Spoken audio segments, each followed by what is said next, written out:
All right, welcome to another episode of the Water Bear Brigade. Today's topic is what is rape? Are we including or excluding any groups from being rapists or victims of rape? And I'd say, Pike, take it away, but your mic is kind of muted. So I'm going to say, Mike, unmute your mic. I have a mic muted because I'm keeping the AC on for a second. It's so baking hot in here. You want a tweet of the week?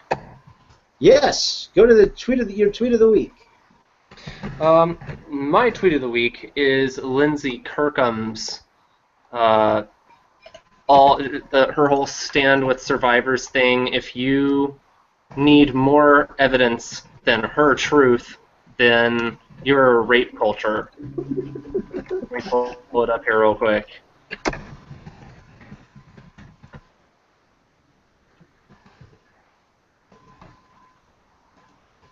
God, it's baking in here, man. Does one of you have... It's like really noisy. Does one of you have a hair dryer going in the background? No. No. Oh, okay. I can hear a car. Oh, that went right past me, so... Here. Let me mute my mic and see if that helps. Yeah, it helped. Yeah. As soon as you did that, I started hearing the buzzing. I knew what you were talking about. Yeah. Okay. I don't know what that is.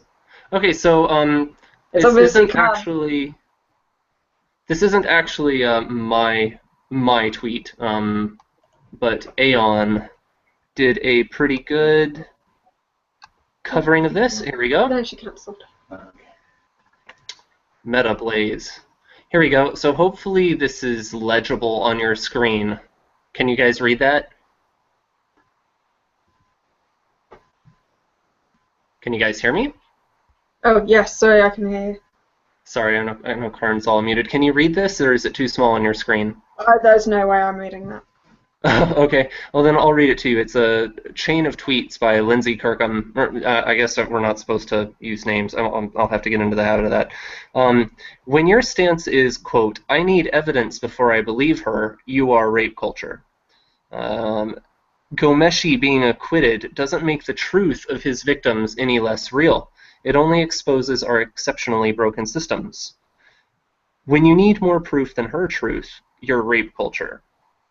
I am here for victims. False reports are negligible.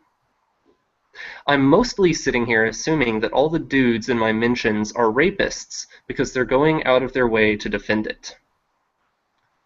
So I thought that was a pretty good tweet of the week in conjunction with what our topic for the evening is. This presumption of guilt on the part of anyone accused of rape. And this goes beyond just... I'm sure that she would... rephrase or contextualize, I'm not sure what the word is that I'm looking for, but she would, I'm sure, back up a bit and say, oh, well, I'm just talking about personal belief, I'm standing in solidarity. But the message that keeps getting pushed, and I could go back to Kesha's rape charge against Dr. Luke, or whatever he calls himself, that there's this push from the feminist establishment, especially on Twitter, to not only believe the victim, but believe guilt or presume guilt on the part of the accused. And I think that there should be a distinction made between going into a rape accusation with a assumed solidarity on the part of the person coming forward and taking it a step beyond that and immediately assuming that there's only one side to the story. I have some stats if you're interested. Oh, yeah, sure. So I've been reading quite a lot this week about the UK rape laws because I've been I'm supporting a big campaign. So I didn't write the petition. It's really badly worded. There's no capital letters. That wasn't me, but I just to put that out. But I believe in the message. I believe in what it's trying to do. I believe so. The whole question that we're asking here, this is going to probably miss my tweet of the week. I'll do mine later.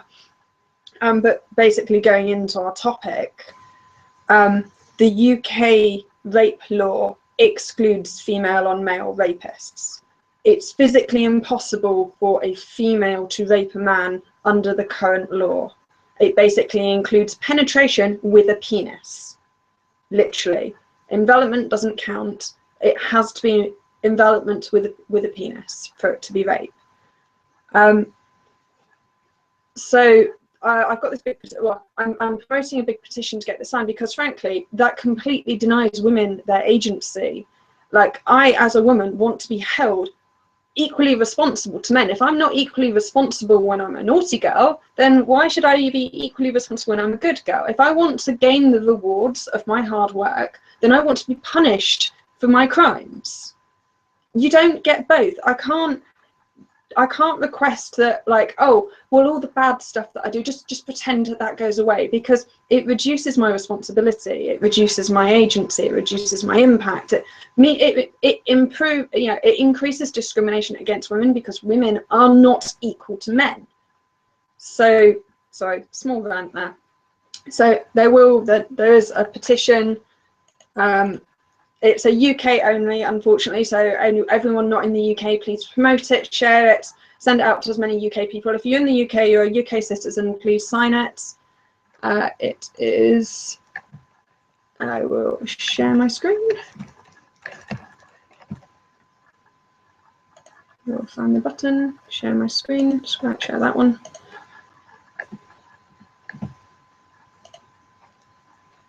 So it is petition 124524. And as you can see, we need 100,000 people. I'm trying to scroll on the wrong screen. We need 100,000 people to sign it to get the government's attention, and so far we're on 4,500. So we're doing really well so far. So that's what I've been doing all week, is promoting the crap out of that. Awesome. So statistics. Why shouldn't we just believe women? So I have been doing a lot of research to do this. I want to do a bit more information about this and comparing how we gather the data, because the definition is wrong. Because the definition excludes female on male rape. They don't collect any of the statistics. So the UK crime survey for England and Wales basically doesn't really give men the opportunity. Oh, stop screen sharing. Doesn't give men the opportunity. Not only does it phone people during the day, so most men aren't even in. They don't get enough men respondents to make any sort of to give any data on them. But the questions that I ask basically exclude female on male rape. They don't have a category for us. It comes under sexual assault, which is, of course, not nearly as serious. It's not taken as seriously. They just don't really give men the opportunity to tell people about women's agency, about what women have done to them. So I read these statistics, and within it, there's some quite interesting one. In 2011, sorry, it was the 2013, released 2013 in January. So it was the 2011 to 12 statistics on no crime. So no crime is when they can, can you mute your mic? Yeah. Thanks. So no crime is when either they do a crime, they record a crime in error, they transfer it to another station because it's a crime that was happened in another area, at which point they will take it on, so it gets registered with them instead, or they have provable evidence that literally the crime could not have happened. They have credible evidence to say this crime did not happen. So they're correct in about 70% of these no crimes. And they did another study where about, I can't remember if it was 40 or 60% of 10% were provable false rapes. So I need to do some calculations. So of female victims of rape, 10% of them were no-crimed, of which about half of those, roughly, were provable at that point that it couldn't have happened, and that so about 5% of them, basically, about 5% are provable no-crimed, and that has an error of about 70%, so plus or minus 30% on that. So yeah, basically, yes, women lie. About provable, where they literally can prove it, 5% of the time, according to the UK statistics. So yeah, you shouldn't just believe women. You should never believe anyone without evidence. So yeah, that was my point. Do you want to carry on? Well stated. Good campaign. Thank you, frankly. It's great to see a feminist actually driving a petition for equality from the perspective of men being at a disadvantage and achieving. Well, I mean, the way you're phrasing it. I'm a feminist. I don't care about men. It's all about the women, you know. Well, The fact that men are being advantaged should not be a reason why we don't do this campaign. But I am a feminist, so I am particularly interested in getting women recognised equally, including their agency. So I do hope that male victims do need to be helped. They do need to be recognised. A victim is a victim, and a perpetrator is a perpetrator. That is really important. But I am a feminist, and I'm not doing it for men. Sorry. Okay. Fine. Even just from a female exclusive perspective, you're right. It's dehumanizing to assume that women are incapable of being violent or they lack. I have a mug every time. How have you not laughed before? I don't think I've seen it before. That's great. Okay. So you guys still hear it? The buzz? No, No. That's better, yeah. Okay, What was I it, your turned down the conditioning? sensitivity. But here's the thing. I made a statement on Twitter that you're responsible for everything you do and everything you don't do, right? And this is an all-purpose rule, right? So let's say you punch a child in the face, right? You're responsible for that action, right? Now, you may not be responsible for the child, but let's say you have the capability of saving a child from being hit by a truck, and you do nothing to help the child. You're responsible for also that inaction, right? Whether Now, it's this right or one's wrong. I believe in France, this is a law. Now, someone's probably going to correct me. But I believe that there is a law where if you were a bystander and you could have done something and you purposely chose not to, I do believe you can be charged. But I don't believe that that's recognised anywhere else because this is quite grey and shaky ground. Okay, but you're still responsible for not saving that child when you otherwise could have, with like no risk to yourself, right? So you have to value what you have to make the decision yourself. Obviously, because everybody's a free agent, whether it is right or wrong to, or whether it is right for you to or not to, help a child not get hit by a truck, right?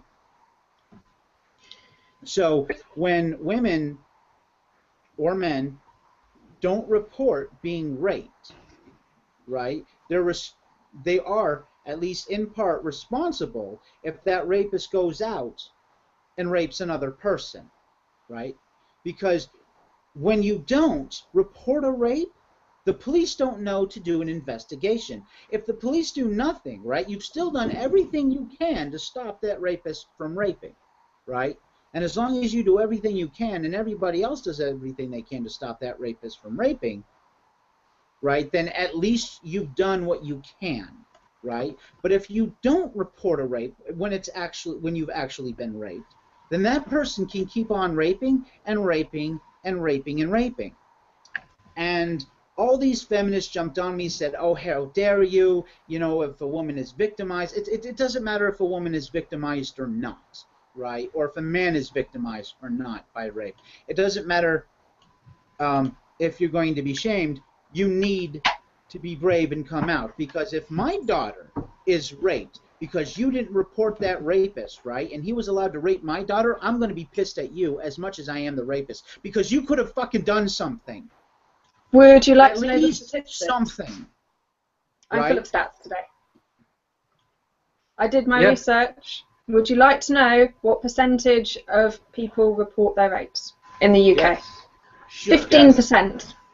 15% report the rapes. Yeah.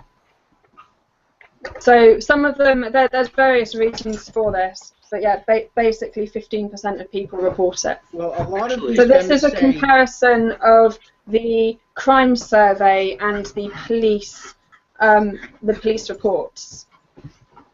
Well, a lot of feminists will say, they'll go on and they'll say, well, do you have any idea how many of those rape allegations are actually result in a conviction? It's very, very small. It doesn't matter. 2%. They always say 2%. It doesn't matter if it's 1%. It doesn't matter if it's a fraction of a percent, right? What's important is that you do everything you can from stopping someone from raping again.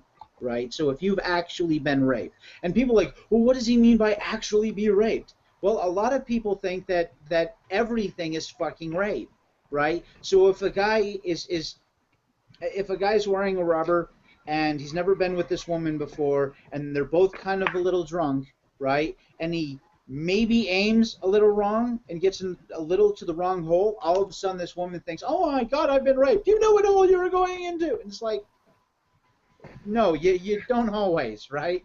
Especially well, of course. If they're moving and you're moving and you're trying to slide in, you know, you might get too close to one hole, you know. The things happen in bed when everybody's trying to flop around and get comfortable and move right? You go left, she goes right, and all of a sudden things are like haywire.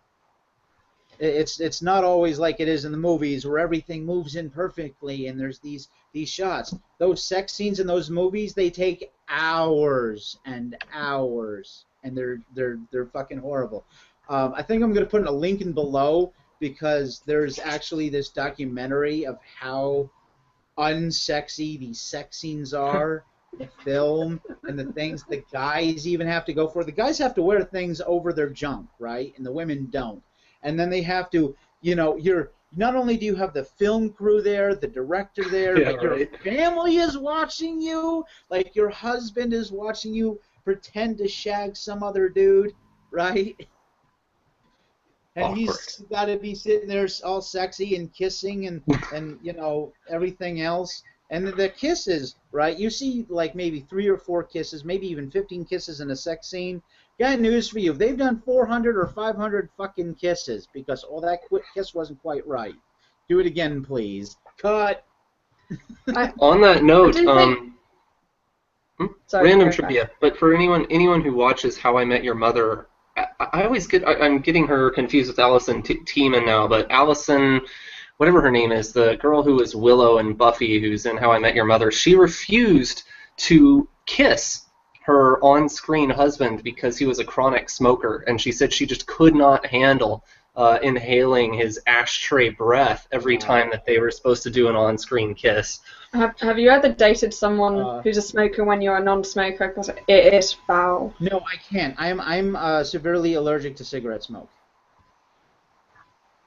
That's a good excuse. It makes me cry. If you get nosebleeds.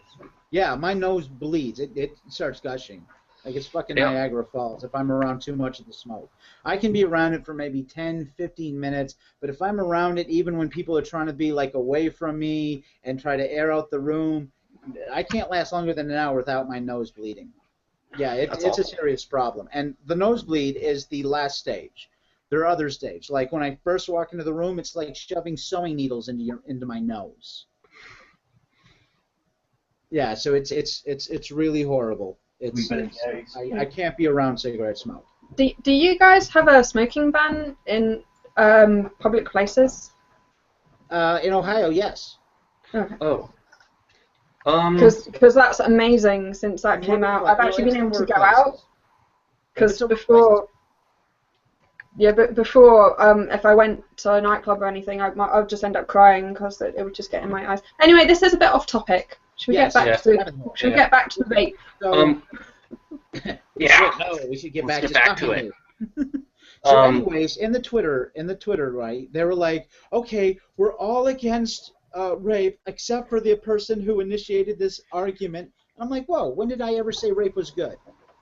They're trying to say I'm a rape apologist for saying that you should report all rapes. What the fuck is wrong with you? Right. Yeah. And then one woman chimed Isn't in. that kind of the Funny because opposite half the people in of this what you're saying? conversation jumped on her when she said men can't physically be raped. And I'm like, do Right, you same know as you. anything about anatomy and physiology? And she goes, I'm a nurse. I have been for X amount of years. I'm like, then you should fucking know better. How do you not know that guys have erections they don't want? How do you not know this? It doesn't make any fucking sense for you to sorry, claim but that you're a nurse. an I mean, erection any is not high school girl should consent. fucking know that. An erection is no more consent than a woman getting wet. Like, seriously, that's Or a such woman a getting an stupid- erection.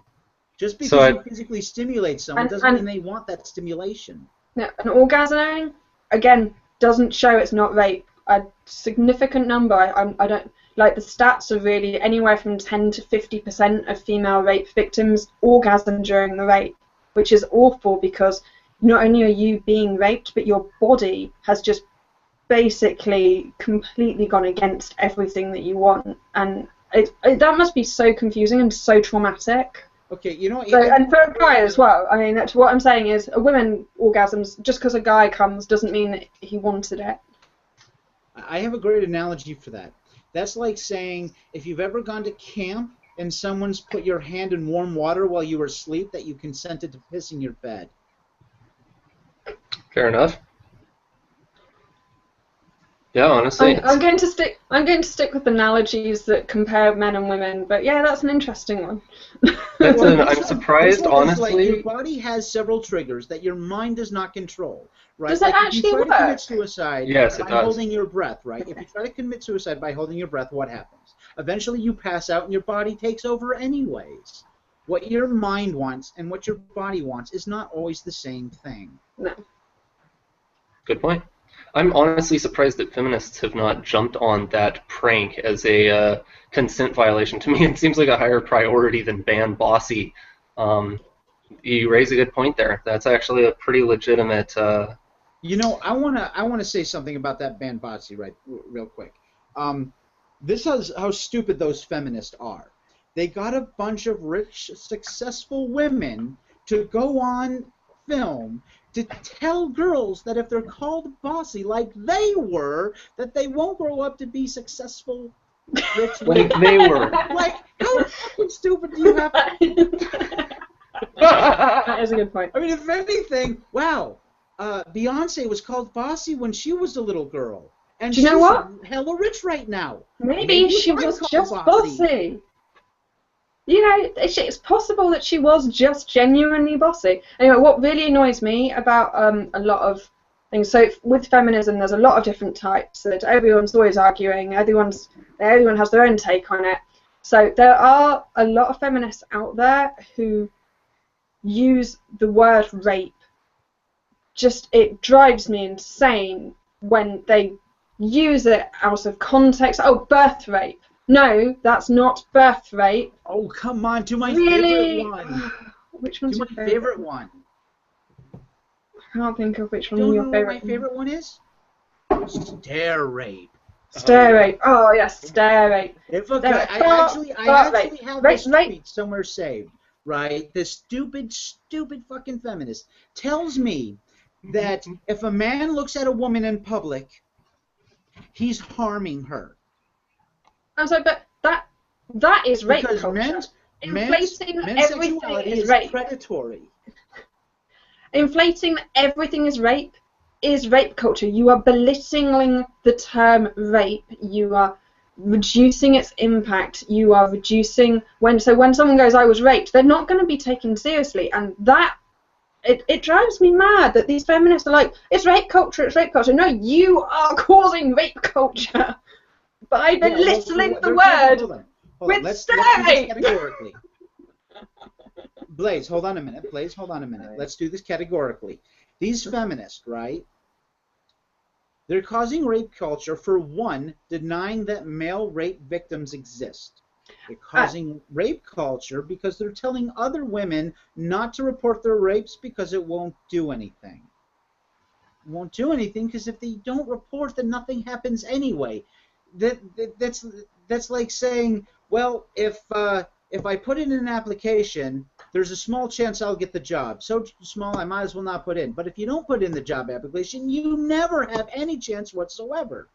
So if there's if there's even a small chance that it's going to happen, you might as well do it, especially when it doesn't cost you anything. Can I chime in on a few points here? Go ahead. First, I'm going to screen share something. Actually, just one of my friends on Facebook shared this a couple days ago, and I think this is relevant since we're talking about the percentage of people who report and why. Let me tell y'all a story. I was drugged and sexually assaulted. My estranged husband convinced me to report. It took a lot of convincing by him and a friend, both men. I thought that I would be told to get over it, that the report wouldn't be taken seriously if one was taken at all, that my story would never be taken as evidence. Who the fuck made me believe all that? Fucking feminists. Instead, it has been taken seriously, above and beyond my wildest dreams. I purposefully went to the wrong jurisdiction, my campus police, and they got sheriff's deputies to come from 2 counties away to take my report. They have spent the past month talking to the guy's family, trying to find him, and working off the fact there isn't much hard evidence. But damn it, they're investigating anyways. The redneck male cops have all been incredibly kind, understanding, and careful to tell me that it is not my fault. I almost didn't even fucking go to them. And then there's some expletives here. But I agree with you that by telling rape victims that reporting, and I saw a big tweet about this recently.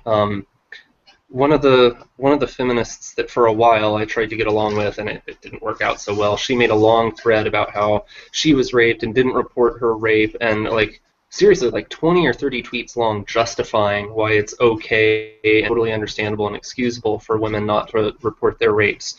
And I get it, I understand the logic, and I'll go into that for a second, but it seemed pretty clear to me that there is a feeling of guilt. There is an understanding on the part of victims who don't report, some of them anyways, who are feminists who talk about rape a lot. I think there is an understanding among some of them that there is someone out there who is free, who could go out and be raping other women, and when they are talking about rape and how men need to quit raping, I think when they say that, they feel a twinge of guilt or questioning themselves about the fact that they could have done something directly to combat rapists that are out there, and they didn't, and they make a big effort out of justifying, not just saying why they didn't report, but going further to say, oh, well, it's actually not that big of a deal if you don't report. Very few of them end up getting convicted anyways. And I think this is really damaging, rather than actually accepting that, yes, I could have reported, but at the time I was too afraid, I didn't want to be put under public scrutiny, which are, by the way, there are some valid reasons why, I don't know if I should, understandable, reasonable, I'm not sure what the word is, I don't want to say that I agree with it, but I definitely understand why rape victims who have already experienced a lot of trauma don't want to have to relive the experience, especially in front of a bunch of strangers, especially if it's high profile. The term you're looking for is empathize. You empathize with how hard what they've just been through and how they don't want to drag it out. So yeah, you understand, but it also we do really need to encourage women to really take a deep breath and do the right thing and get out there. So if anyone's watching this has been, and it doesn't matter how long ago it was, we do really urge any victim to get some support, get some emotional help, and do go to the police with it, because that's the only way you're going to stop that from happening to someone else. That's the only way you're going to get justice, and that is it is some action. Stop it from happening to you again by the same person. This too. Because rapists, it's been proven as a fact now, are repeat offenders. Okay? So if one rapist rapes 10 people, right, that rapist can then rape 20 more people, or possibly rape you 2 or 3 times, because they know you're never going to go to the police because stupid fucking feminists tell you, well, nothing will happen, and they'll slut shame you and blah, blah, blah. Okay, first of all, these same stupid fucking feminists who tell you not to go reporting the rape are the same ones that'll tell you, that don't know what slut shaming is. Okay? Slut shaming isn't saying, oh, she's a whore, and since she's having sex with everybody. Okay, that's slut shaming, right? Slut shaming is not questioning whether the victim is actually a victim. Because there's lots of women out there who lie about being raped. Okay? That, like Mattress Girl, right? That guy was cleared. It was in a yes means yes trial, basically. It's essentially, it's a trial, or the investigation, right, of the college. 4 investigations, and he was cleared 4 times by 4 investigations on the same accusation. Imagine if you have to keep going back to prove you didn't rob a store. You have on your cell phone video pictures of where you were at the time of the robbery, and that's still not good enough that you have to go back again and again to the same fucking trial, right? Irrefutable proof that you did not rob that store, and you still have to go back again and again. I'd like to bring up a few things. Okay. So first, let's not blame all the feminists. This isn't just the feminists causing this. There are some things why women don't want to go to the police anyway. So it's not all the feminists' fault. It's not just the feminists' fault. So it is. It's the matriarchy. Totally all the feminists. No, it's not all the feminists' fault. Yes, they've not helped. And I think that they really should be encouraging women to be more empowered and to do things and to take actions. And I think that would actually be a lot better for victims to feel like they can do something about it, and that it's no longer, that at least they won't have the guilt that they haven't done something about it then. It's all feminists' fault and Bob Dylan's. Okay. So the next point I want to make is rape is very, very complicated. It's very, very hard to get a conviction because it's very hard, particularly when they had sex. And there are instances where she thinks she was raped and he doesn't think she was raped. Because of how the law is written, is he has to have a reasonable belief that she didn't consent at the moment. They're trying to change that. So yeah, it can be, particularly when they genuinely had sex or they had drunken sex and they woke up and then she can't remember what happened and he can't remember what happened. It is very complicated. So it's not going in and with your iPhone you can prove you were elsewhere, because that's a different scenario. This guy, he had sex with her. They were a couple, I believe. But they definitely had sex.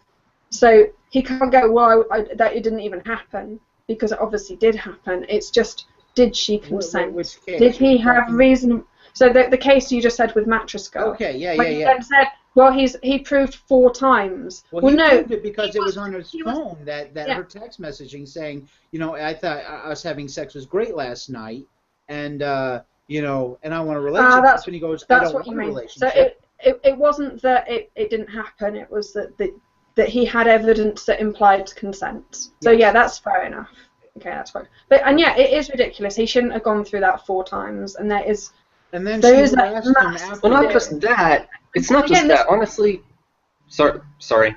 I don't even I feel bad for the guy. I mean, I do. Maybe I should care about him more. But I feel like the damage done. That girl, Emma Solkowicz, she has kind of a weird ending to her last name. She really, her and the UVA rape story, right? So I had been on my anti-feminist crusade thing for pretty much since Elliot Rodgers, so my Facebook feed for quite a while was really noisy about this stuff. And then along comes the UVA rape thing. And after all of this complaining about how, just this softening or redefining of rape that if all these claims that if she wakes up the next morning and regrets it, it's rape. I was like, are you kidding me? This is outrageous. That's called retro rape, by the way. Yeah. I prefer the term Schrodinger's rape, where a guy doesn't know if he's been raped or not, and he will never know until because a woman can report the rape at any point. Out of the box. Until she's dead. Yeah. So, because she could just change her mind at any point, and if we just listen and believe women, I mean that we're giving women way too much power. You shouldn't be able to put someone in Blaise? jail or destroy their career or do anything on a word. You're beating a dead horse on this one, so I'm going to play a video. Well, really quick, Karn, real quick, because my point here was I had been ranting about feminism and how far they had twisted the definition of rape, and then along comes the UVA rape story, and reading through it, it was just so, like, if you guys actually read the article, I know there was a big controversy after the fact, but if you actually read it, it was so insane. You know, like, she gets passed around by like 6 or 7 guys, and there's bottle insertions involved, and she ends up cut up and bleeding, and she comes downstairs with no clothes, wrapped in a towel, and no one even notices, and then she goes to the curb and she calls her friends, and her friends tell her not to report because no one will believe it, and then she does report and they still don't believe it, and it's just a nightmare of a case. And for a moment I let my guard down and I was like, you know what, if feminists are going to be angry about something, if we're going to complain about rape, here's a story to be angry about. And then what happens? Of course, the whole thing is made up. Yeah, well, dude, who's not going to notice a girl naked in nothing but a towel? Yeah, that sounds just too far-fetched. I mean, I'm not saying it would never happen. I'm not saying it couldn't happen. I'm not saying it, but it just sounds pretty far out. Pretty like the chances of it happening dwindles and dwindles and dwindles, and then you're like, well, someone must have seen something. There must be evidence of this. So even if like you have to investigate. You can't dismiss. So when we're saying don't believe straight away, we're not saying don't investigate. We're not saying don't listen. We're not saying don't give support. We're just saying don't vilify. Innocent until proven. Support the victim. Don't vilify the offender. Here's the thing of that. There's in a case like this, they say always believe the victim. But the question is, who's the victim? If he says he didn't rape and she says he did rape, you have 2 possible victims. Either she's lying or he's lying, right? If she's lying and he didn't rape, this will follow him no matter where he goes, right? This is one of the most horrific acts a person can commit, right? So even being accused can fuck up his whole life. It's getting to a point where there's so many false rape allegations. I'm wondering if we should stop telling the world and protect the identity of the offender, particularly if like women are going to start being included in the rape laws, because it is so devastating. And we obviously, with so many false rape, even 15% say are false rape allegations, it's so traumatic and impacting to this innocent guy that maybe it's time that we withheld. We've just proven that we can't allow people to name them because of how they get treated, particularly when there's so many of them are innocent. And so the statistics of ones that actually do go to court of female victims, 60% of them are found not guilty. I'm trying to play a video here right now. Right. Go for it. That's going to discuss all this. Can one of you go and see if this is actually playing? Right? If you I can't because my internet is so rubbish. All right. Well, we're going to try and play this video. It's only about 4 minutes, so if none of you can see or hear it like last time we tried this, then just skip about 4 minutes ahead. Oh, you mean you? Okay, I'll check the YouTube link.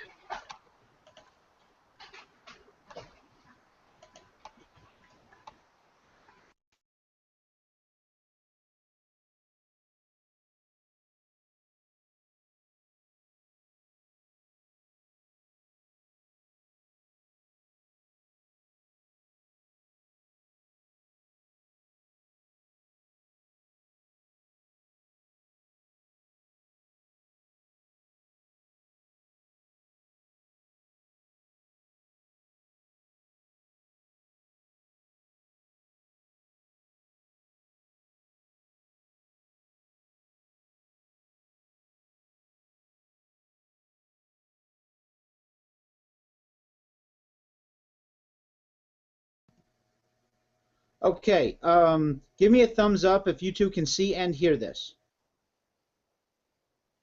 Okay, cool.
So we might get flagged for that, but I'm gonna risk it. Why would you get flagged for that? Because it's the new YouTube policy thing of.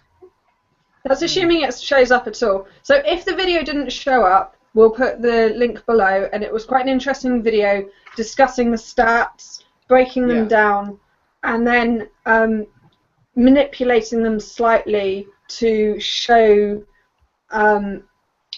that.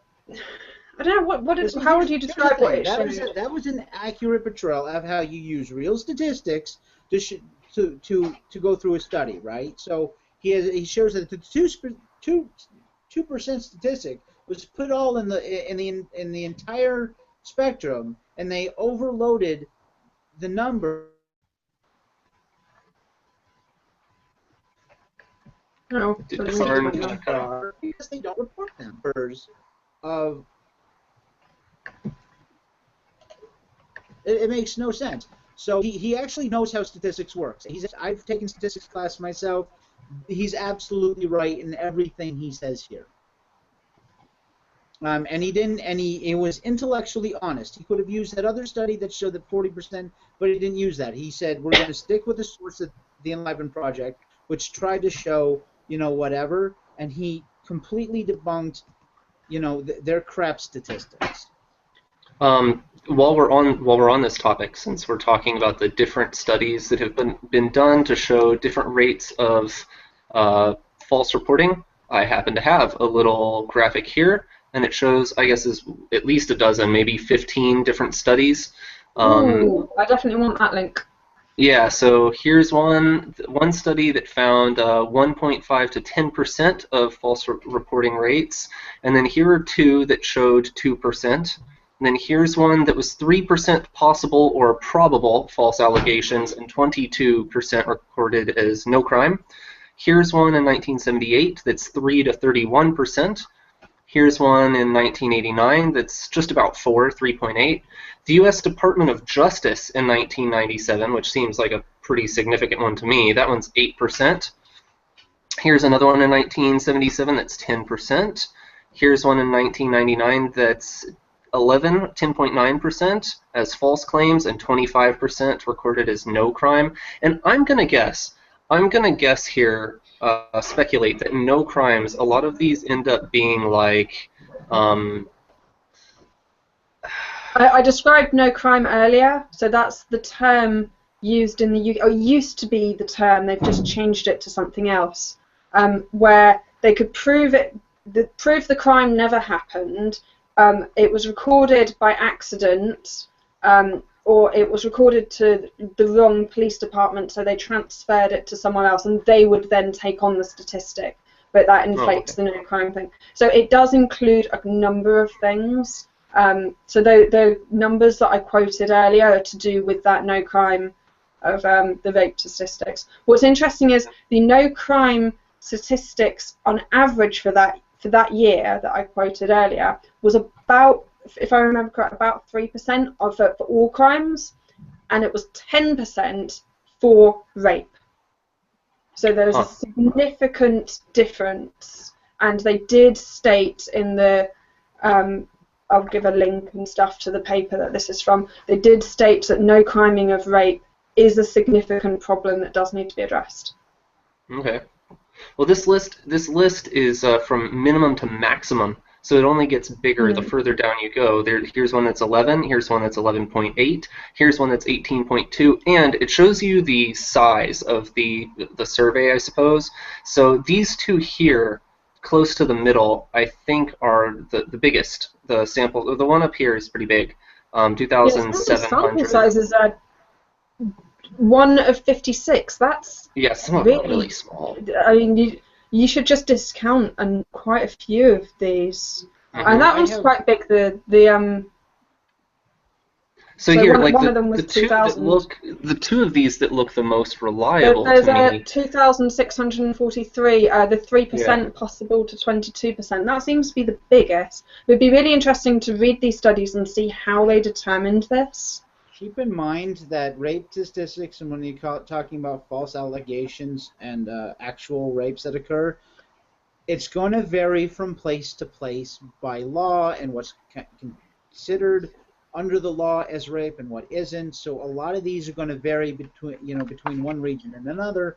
And I have one video that I'm going to show where 53% of rape allegations were found to be false in one Indian study.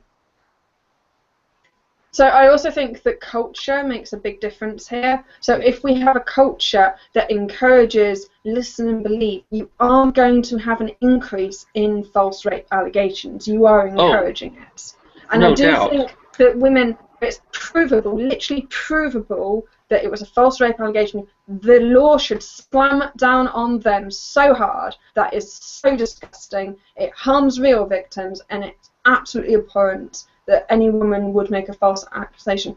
And when you can prove it, you should pursue it. It really is terrible.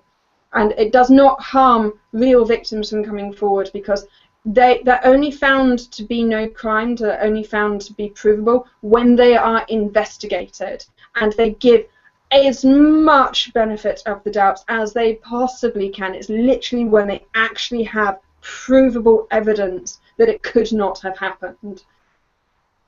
So yeah, they should pursue it. I trailed off on this earlier, but I was thinking about this throughout the week since this was going to be our topic, about the culture that's being created by this listen and believe stuff. And I do think it's ironic that the feminist most responsible for pushing this quote, but also this culture, is Anita Sarkeesian, who is a blatant liar, like a repeatedly proven to be extremely dishonest. So I think it's an interesting coincidence I'm going that to put a link she's... in the down below that proved that she harassed herself. Okay.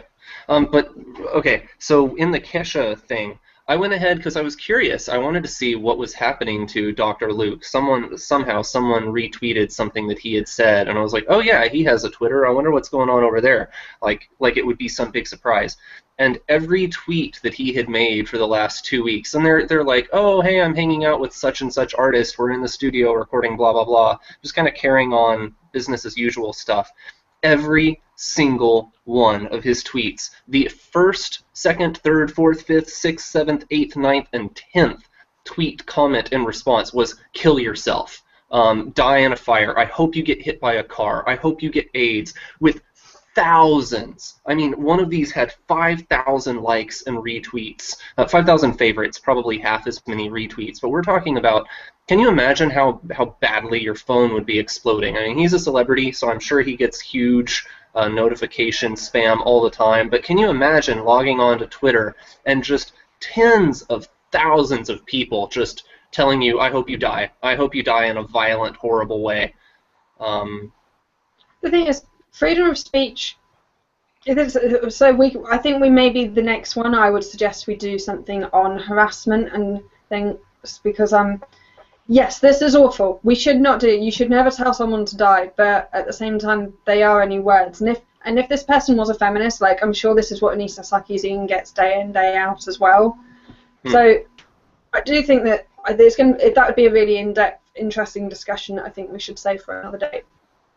I just mean in context of listen and believe and the culture that's created here, and kind of connecting to what you were saying earlier about releasing the names of the accused, because when you push that the accused should be named and shamed, and also that you should immediately believe the victim, and in this case the victim is presumed to be the accuser as opposed to the accused, this is the result. So, there are some justifications on why they do this. So firstly, it's to encourage other women. It's to encourage other victims to come forward, because no one wants to go first. Apparently, women are incapable of leading and only want to follow, and I think that's something that we do need to address. And we should be encouraging women to come forward anyway, but that it's to help encourage others to come forward. So that's one of the main things. But also this, showing to encourage the victims to come just generally, and that they should be believed, and so that the victims can see what I don't know. It's apparently okay, Blaise, it will stop people from doing that, from coming forward. But yeah, women need to learn to take the first step. It's just so.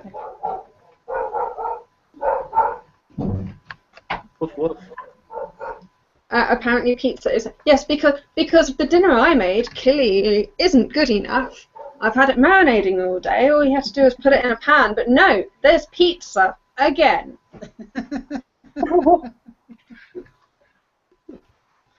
Okay, are you guys seeing so this? what's the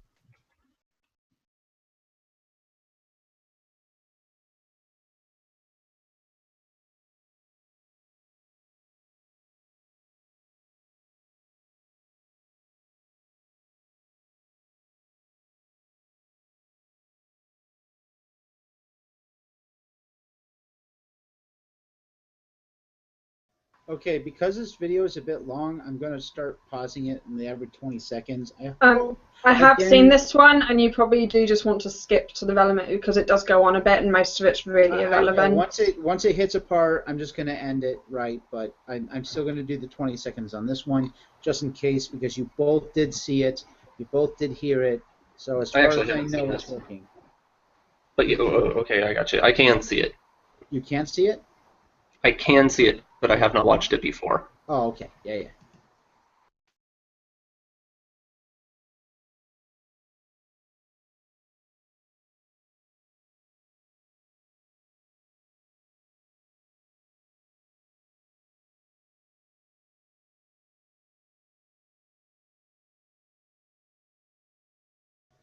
Banana hammock.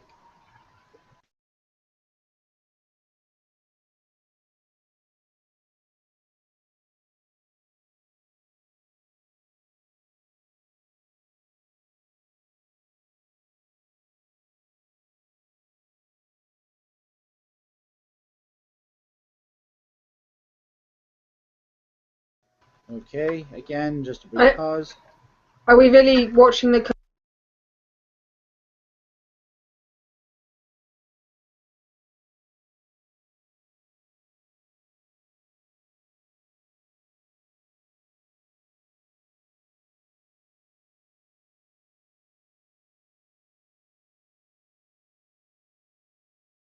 No, we are not going to watch the entire video. It's just for this Because one. the interesting bit is quite far in, from what I remember. I don't think so. I think it's right in the beginning.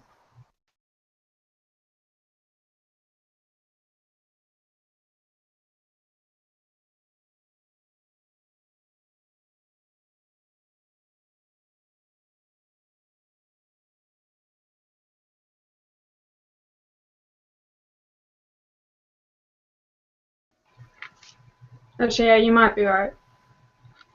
We should probably.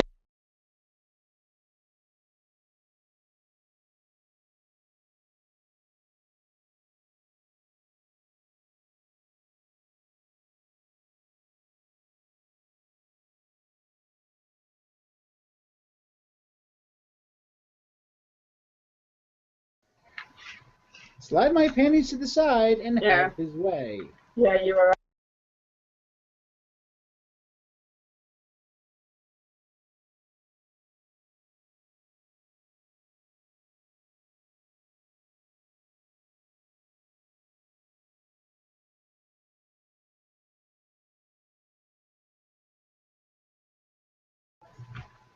What are the consequences?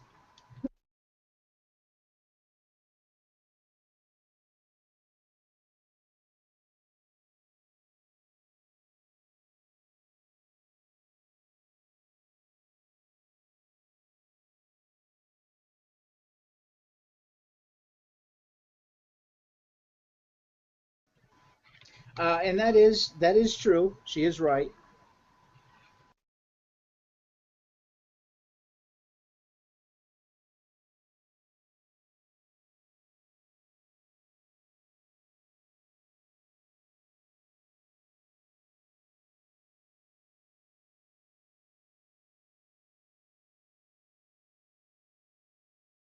Okay, so she just complained that the rape was too short.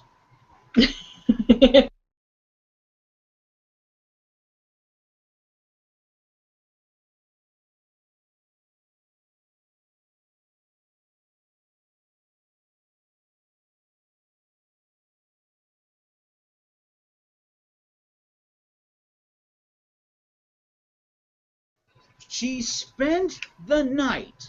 Who spends the night with their rapist? If they're really drunk, then they might just, you know, Well, if she says might just no, not be able to physically get to it because, yeah. But yeah, in this case, if it was force and she knew it was rape and she said no at the time, she didn't want it, and it was trauma, it does, yeah. Anyway.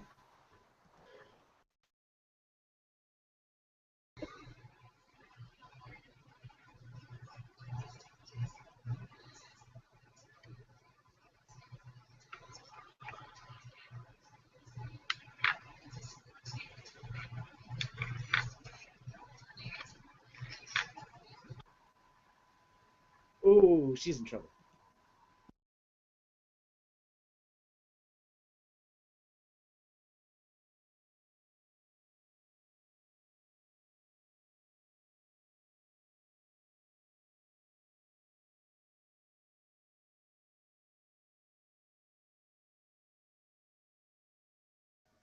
Pressuring someone is It's not not rape. rape. And this is the difference between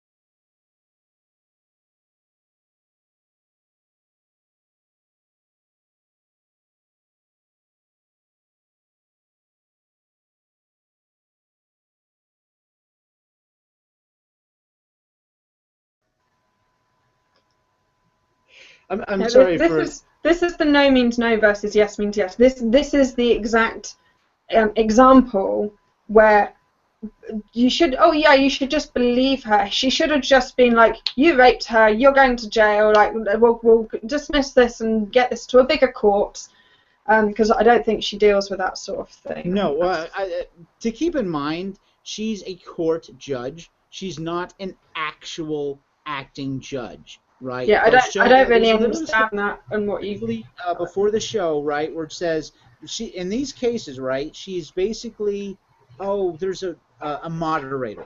She's basically a moderator, right? Now they both sign contracts that whatever her decision is, right, that they've got to stand by, and both of them are being paid to show up to this. If this is like other court TV things, right? So she's not actually a judge, right? This is just TV stuff. They're all TV stars. Because I got news for you: most judges do not look like that or in that much makeup with that nice clothing underneath her robe, quote unquote robe. All right, but what she's about to say is phenomenally important.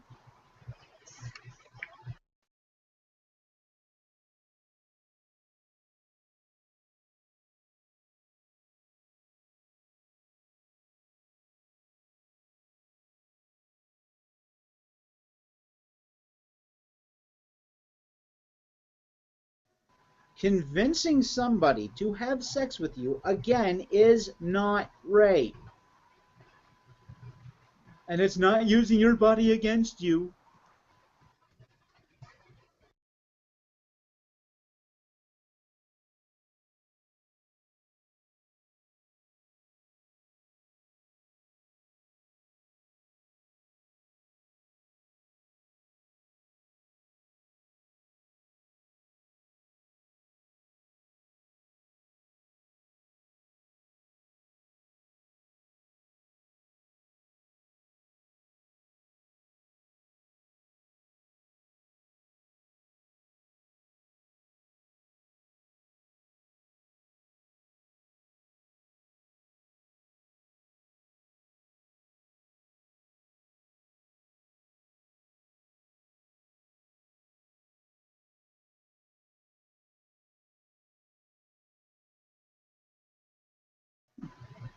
Thank you.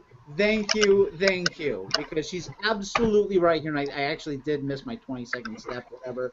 YouTube, you're going to be this bitchy about it, fuck you, but whatever. I did the best I can with that. But this was important because his reputation is all he has. Once a man's reputation is tarnished, that stops him from being able to get jobs. That stops Is this educational use? Form relationships. Say again? Is this educational use? We're educating people. Well, yeah, this is basically an educational show. So hands up if you feel educated and put it in the comments below. We're educating. Yay! Yay! Oh my god, I'm really proud of the last one we did on circumcision. Yeah, that was a good video. Great. We are stepping on each other a little too much, so let's try to cut that down a bit. So, right on to what's the next topic? Well, within the rape, obviously, category. Because I think we covered most of it. Yeah. It wouldn't be the worst thing if we actually came in under time for once instead of an hour over. not as a complaint. Just there's still a lot of topics I want to hit, but if you guys are done, I do have a bunch of things to go over.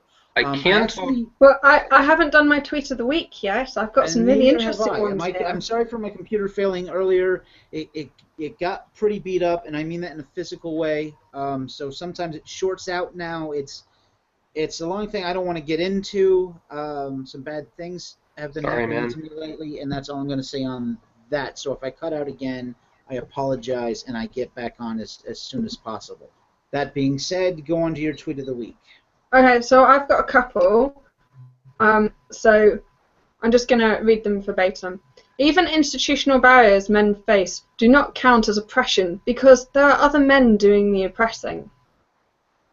White men are intersectionally privileged. Any economic, physical, sexual, psychological, or cognitive issues they face are caused by patriarchy. Very important we understand that intersectionality means that you can be privileged and oppressed at the same time, as long as you are female. Now, this was tweeted by a very interesting gentleman with purple hair. Was it not, Pike? I was going to say, those sound really familiar. They do a bit. What day was it yesterday? Where are my problem glasses? So basically, Pike yesterday, it was April Fool's yesterday, and he spent the entire day being an intersectional feminist. It was hugely entertaining. And that was a small selection of the vast amount of tweets that he seemed to be very much enjoying. I really did. Like, I don't know if people thought I was like really angry or something, but I have not laughed so hard in weeks. And he changed his profile picture and put purple hair and everything. I gotta give credit to Sketchy White Dude for doing that for me. He kind of picked up on the fact that I was going down this track, and he really quickly photoshopped me something. I ran with it. It did look really good, and it really went well with the mood. The best part of that, I've got it just as an aside, was actually interacting with feminists, like finding feminists who were saying something ridiculous and being like, yes, you're absolutely right, and just absurdifying or like extending their argument and seeing how uncomfortable they would get when a white male purple-haired ally was like, yeah, you go, girl, you take a big shit on men. Like oh, wait, More seriously, though, I am actually in a discussion at the moment on the EGFem site with a feminist who is claiming that the petition that I mentioned earlier, that I am using male victims to harm feminism. So promoting a petition that recognises female agency and impact, that women can be rapists, is apparently using male victims somehow, and is actively attacking feminism. And I was just like, really? To my knowledge, you're not making any criticisms about feminism at all in your petition. You're just doing the petition as a part of your feminism, right? I might have tweeted it at her. It was my fault. I tweeted it at her and said that feminists should really be signing this, because it doesn't matter if you're an opportunity feminist or an intersectional, or it doesn't matter what type of feminist you are. You should be recognising women's agency equally to men, and to not do this is actually really misogynistic, because you're basically telling women that they have no impact and agency. So why should they be treated equally if they're not going to be recognised when then, if you're not going to take a woman seriously at her worst, why should you take her seriously at her best? So yeah, it was just the mental gymnastics that she did. It was just beautiful, and it really does show up feminists when you're like, well, do you not believe that women should be equal under law? Oh, well then here's a petition. Why don't you retweet this for me? Thanks. So yeah, I did contact her. I did engage her first. To be fair, it wasn't an attack though. It was just. So that's my series. What was yours, Khan? I actually have two. And I'm not sure which one is the worst one. I've been following and have been followed by an atheist, Kai Maratai, right? And we've been following each other for a while. And he tweets out something that says, Christians have killed tens of thousands of witches because of their beliefs, essentially saying that it's bad. And I said, yes, that's true, but it was also because of Christians' belief that a priest ran into the 9/11 building trying to save and rescue people. And he says, you're using that to justify tens of thousands of witches being burned and killed? I'm like, yes, clearly. No. And if you're saying, and I said, then he kept going like, that's two lies you've told. I said, first of all, he strawmanned the crap out of what I said. I haven't seen creationists use a straw man this big, okay? That's how fucking pathetic his argument was. What I'm saying, and this is how logic works, if you're going to say that A causes this bad behavior, therefore it's bad. And I say, fine, and I recognize that, but A also causes this behavior, which is very good, right? Because when you're looking at any kind of ideology, whether you're talking about capitalism, Buddhism, Christianity, Islam, anything, you look at its worst and its best, right? And you use the mean, median, and mode. Right? Actually, that's to a logical fallacy. culture, okay, or an ideology. That's So, the logical and then you gotta fallacy ask, called the middle ground. Huh? That's the logical fallacy called the middle ground. You can't look at the extremes and look at something in the middle. It is actually a logical fallacy. Well, that's generally true, but when you're trying to get a general idea, right? You look at the worst, you look at the best, you look in the middle and see where it's falling around, right? So if the middle is, right, let's say like a pH scale, right, where 7 is the middle ground, right? So if you have your top evil is 14 and your really good is 0, right? And 7 is the middle ground. If you find that the ideology is above 7, then you can say, yeah, this is a bad ideology. We should probably toss it, right? I think what you can say is there are parts of this ideology that you should. I'm not convinced by that argument, to be honest. I think I can see the point that you're trying to get, but I'm not convinced. Okay, so let me put it this way. Nothing you will ever, no ideology you can ever show me will be 100% perfectly good, right? Now, a lot of atheists will claim that they don't have a belief, they have a disbelief. And that's fine, a lot of them do. They're called agnostic atheist, right?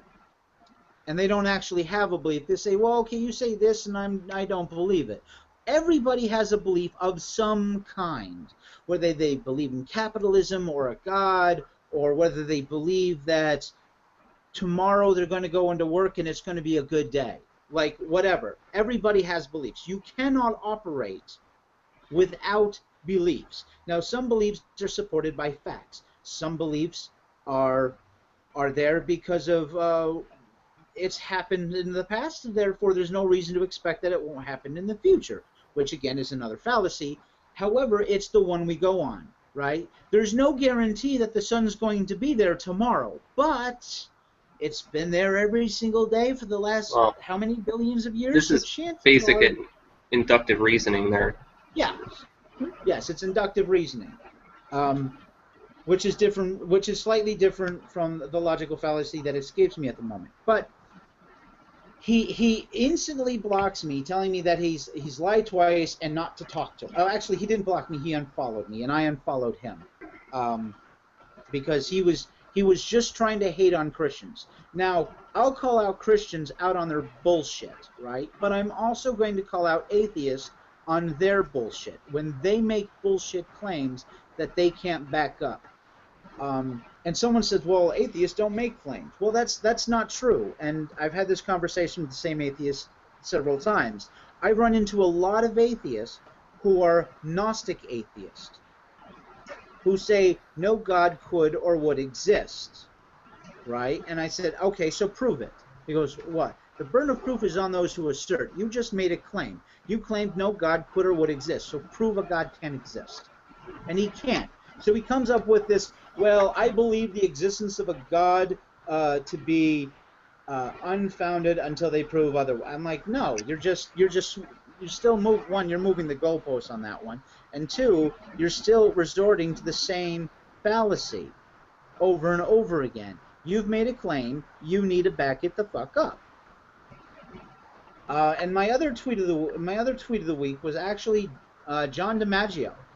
For those who don't know, does the voices of Bender and many other characters on the show Futurama. Now, I love Futurama, and this is a guy I followed. And my tweet was, like, because there was a picture that was put up, and it was this long quote, and the highlighted was, and Bernie Sanders is the only one doing anything about it. He's not the only one doing anything about it. He's the only one making extraordinary... Well, he's actually not the only one making extraordinary claims with absolutely no way no explanation of how it's going to come about. Trump's doing the same thing. He's just doing it on the other side of the Republican fence. So one of the things it had in this long thing was a mention of the wage gap. And I said, the wage gap's been debunked, right? And he goes, oh, God's third ball. Never heard that one before, dipshit. Touche. What's that got to do with anything? What's that got to do with the price of fish? Because it mentions the wage gap in the thing, and I mentioned that that's been debunked. So, and Bernie Sanders as well as Obama keep pressing, oh, women only make 70 cents to every $1 a man makes, and I said no, that's been debunked, right? And I threw up like 3 different sources, and John DiMaggio comes back at me calling me a dipshit, and I'm like out of nowhere. So, and I wasn't the only one who posted this. Someone did quoted the Huffington Post. Someone else I put up the. Did you quote mine? Huh? I've done quite a large analysis on the wage gap.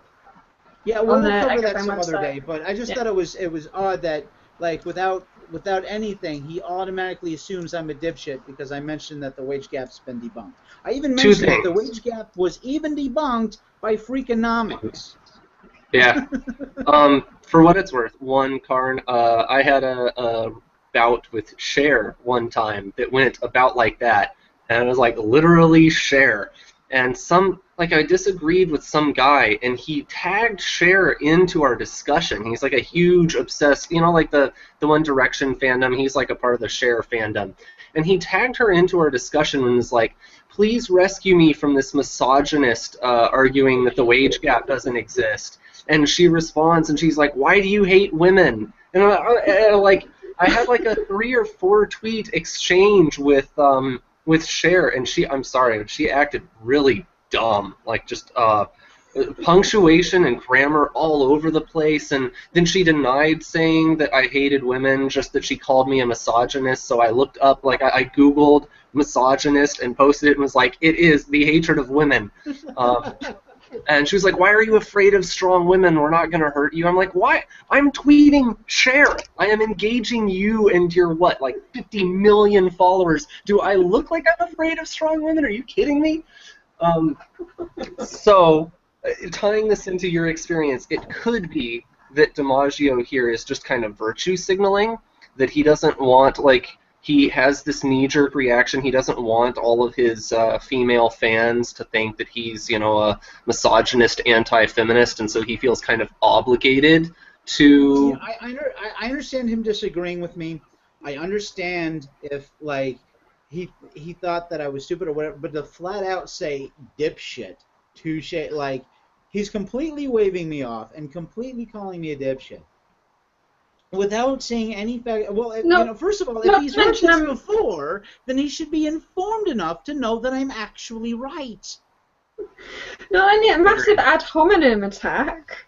Oh, well, you're just a dick, so I'm not going to listen to you, so nah. Well, no, that's just an insult. To be clear, the difference between an insult and an ad hominem is this. You're a dipshit, therefore you're wrong. That's an ad hom. An insult is, you're wrong, you're just a dipshit.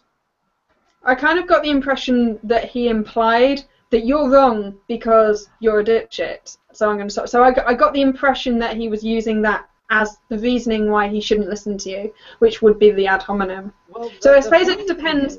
I didn't see the tweets, I've only heard it from you, so it's possible that I'm wrong, and that's the interpretation that I've taken from it as well. I'll show it to you, but the great thing about this, though, is that one of the people who jumped on his bandwagon was tweeting at me, telling me that I'm wrong and blah, blah, blah, and now he follows me.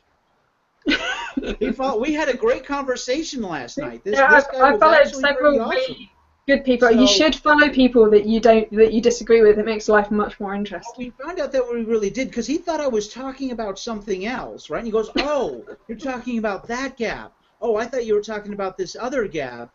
And there's more than one wage gap. About minimum wage and what it should be, and I thought it was, he turned out to be a really cool guy. Yeah, his name is Joel C.L. Slack, right? He's a drummer, singer. He writes piano and stuff. Like, that's what his profile says. He was a really cool person. Like, it's funny. I get called dipshit by one guy, and then I'm totally a fan of this other guy now because John DiMaggio was a douche last night. And I'm not. And someone else pointed out something interesting. He goes, he's a great performer.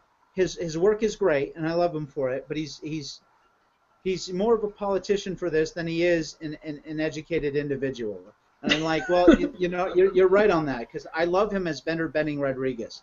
If they make another Futurama movie, I'm gonna fucking watch it, largely because he does the voice of Bender so fucking well, as well as other voices, right?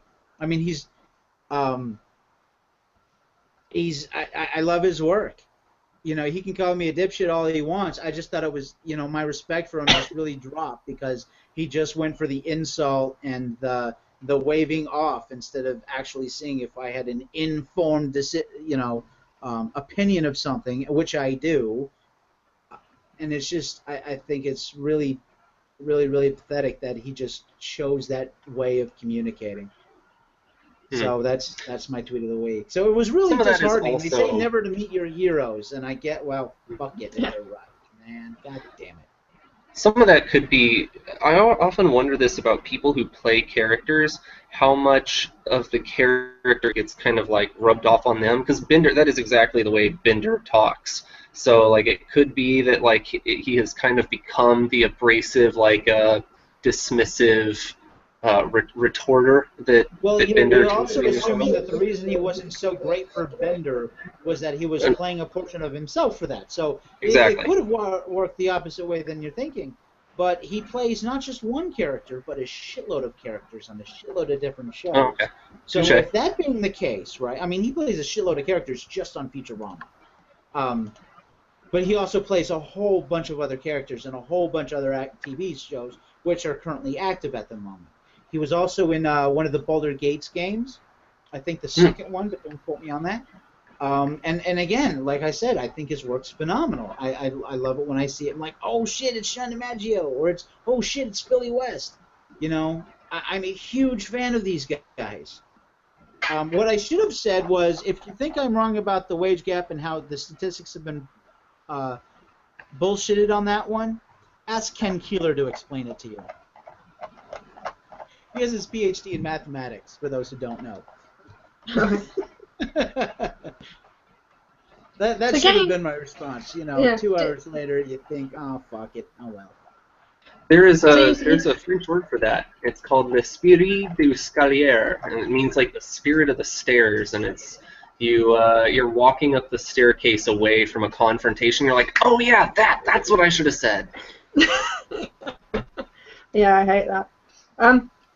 So if we're going to go back onto the topic of rape, we could discuss the male rates of victimization in the CDC survey, which I think is quite an interesting topic because, the whole point for me is that women do rape and it should be recognized. So I haven't read the whole report yet. I'm just going to refer to some tables that's within it. So this is the CDC. The CDC report. I'm on page 18 in the report itself, and this is the what's it called? The National Intimate Partner and Sexual Violence Survey 2010 summary report. Should still be available on our website. I have grabbed a copy. So on page 18. Now this one's quite interesting because I do talk about how violence towards women includes purposefully increasing the victimization of women. So if you're purposefully inflating female statistics, then that is violence against women. You are purposefully causing them psychological harm because you're increasing their fear disproportionately. So what's interesting in these tables is they're literally the breakdown of estimated numbers. There's a 30% range of plus or minus 30%, so these aren't completely accurate. So I'm just going to read completed forced penetration, so completed rapes of women over a 12-month period was 620,000. So hey, I actually have these charts. I'll pull them up and screen share them while you go over them. Actually, yeah, I could have done that. I totally have them on my screen now, so actually I could just screen share. That would just be easier. Do it. Yeah. Technology, woohoo! Sexy. So completed forced penetration. So I am going to compare a like for like. So the completed forced penetration was this number here. Now, when you actually, this is the first report that asks made to penetrate. So this is made to penetrate. So you'll notice it comes under other sexual violence. It is not rape. It is other sexual violence, which comes under the same thing of sexual coercion and other unwanted sexual contact. So made to penetrate is being conflated as unwanted sexual contact. It's in that bracket. So made to penetrate, same number, estimated number of victims over a 12-month period, 1,267,000. Compared to, Like double. it's about double. Except then you read the summary at the beginning. I haven't read the whole report. This is just some bits that I have noticed. So nearly 1 in 5, 18.3%, and 1 in 71 men, 1.4%, in the United States have been raped at some time in their lives, including completed forced penetration, attempted forced penetration, and alcohol or drug facilitated. So they have just, if you go and look, now if we define rape as forced sex, you've been forced to have sex, including made to penetrate, and then apparently 18.3% of women versus 1.4% of men. This is violence against women. It's the purposeful inflation of statistics to make women greater victims and men purposefully reducing their victimization. And it's disgusting. It's literally this is violence against women. You are stopping women from going out there through fear. It's also violence against men, because how they calculate men who are raped, they don't count it as rape. And when it's women who say they haven't been raped, they still count it as rape. Yeah. Yeah. And it is absolutely disgusting. Here's a rule of thumb to go by. If you don't feel violated, if you don't feel raped, you weren't raped. On the other hand, just because you feel violated and just because you feel raped doesn't necessarily mean you were raped. So hey, while we're talking about this, I want to share Mary Koss's own words, and I wish I could blow this image up a little bit more. It's really tiny. More ways than one. But Go ahead. okay, so I'll go ahead and read the whole thing, but the really pertinent part is at the end. Although consideration of male victims is within the scope of the legal statutes, it is important to restrict the term rape to instances where male victims were penetrated by offenders. It is inappropriate to consider as a rape victim a man who engages in unwanted sexual intercourse with a woman. So, you know, we could... What's her reasoning for that? Exactly. So, like, there could be a discussion, or, well, okay, actually, she does go on. It's only bad when men do it. That's her reasoning. But Yeah, you've right. just If you- completely removed women's agency. Suddenly If you women look at are acted upon and they can't act. That's the very definition that people use of If I patriarchy. completely remove a woman's agency, that makes me a feminist. Okay, let me finish real quick. If you look at this group of men who identify themselves as rape victims raped by women, their shame is not similar to women, their level of injury is not similar to women, and their penetration experience is not similar to what women are reporting. So, okay, that's very debatable, but this is the part that really, really, really boils my blood and is relevant to reading the statistics. What would I call a man being drugged and waking up with a woman on top of him with his penis inserted inside her vagina? I would call it unwanted contact. End quote. So, That's right. The rest of the world calls that rape. Yeah, right? So while you're reading these statistics, because I am very familiar with the statistics that you're discussing here. How do I end the screen share?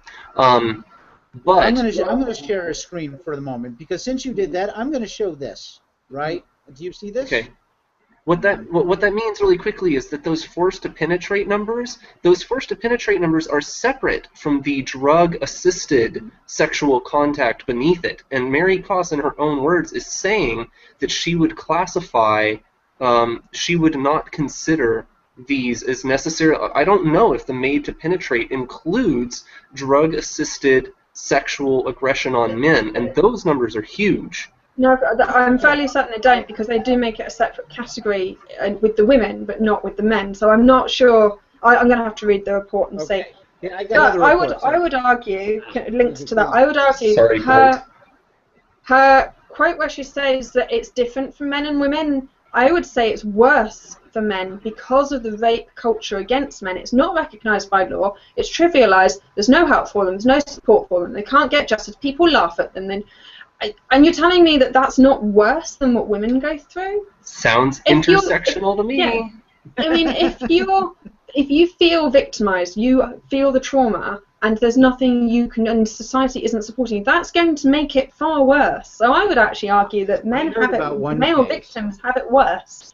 I heard about one case where a guy was raped, and he calls the rape hotline, right? He was raped by a woman. He calls the rape hotline, and he asks for advice. And the only advice they give him is how he can prevent himself from raping women. And they go through this long list, and it's like, are you fucking kidding me? I was raped by a woman. And they're telling him, like, all this dumbass bullshit. But focusing on my screen share here, 43% of high school boys and young college men report they had unwanted sexual experiences, and of those, 95% said a female acquaintance was the aggressor. Rape happens almost just as often to men.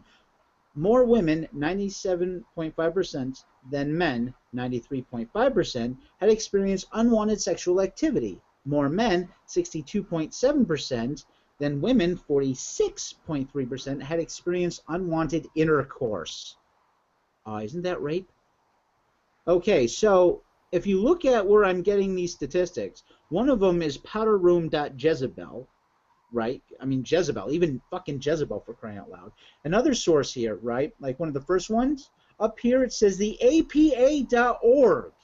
For those who don't know, the APA is the American Psychologists Association. Now, there's actually two APAs. One's the American Psychology Association, and the other one is American Psychiatrists Association.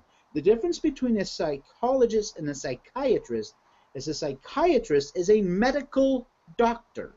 They are MDs in the field of psychology, while psychologists are not medical doctors, and depending on what state you live in, they may be able to prescribe some drugs if they've taken certain college courses, like pharmaceutical courses.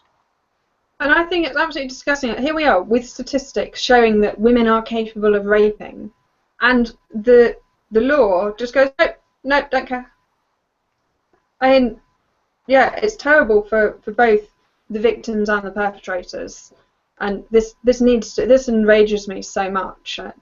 This is why the petition is really badly worded, and there's no capital letters, but I believe in the message of this petition that I'm promoting. And if you go to my website, there's information there on how you can help. There's some pictures to download and share. There's some information on if feminists do say that you shouldn't be doing this, and if feminists put up barriers against this, there's some things that you can say and things and show that actually this is a feminist issue and that they should be supporting it.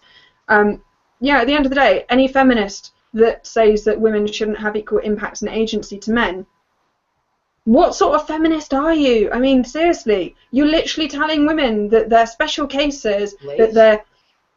This is the type of feminist I've mostly run into. They don't give a shit about equality.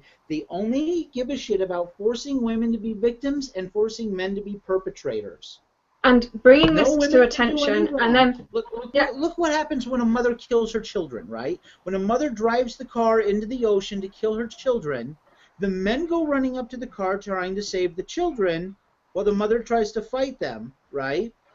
And what do the feminists say? The feminists say, "Oh, she must have been pushed so hard by a guy, and she was mentally at her wit's end. No wonder she snapped. The world's so hard for women."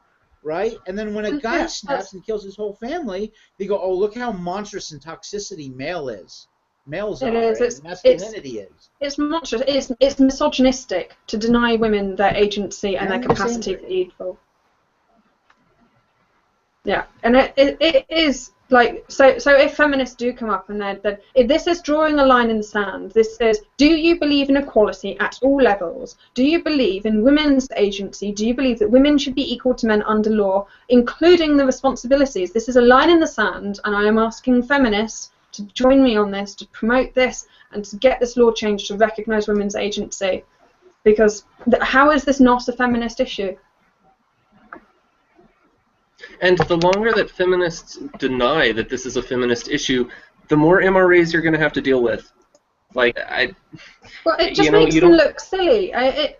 It stops feminism from being taken seriously. If you're not going to promote the negatives as well as the positives, then obviously you believe in feminist supremacy, not equality. You don't get all the benefits and none of the responsibilities. It's a package deal.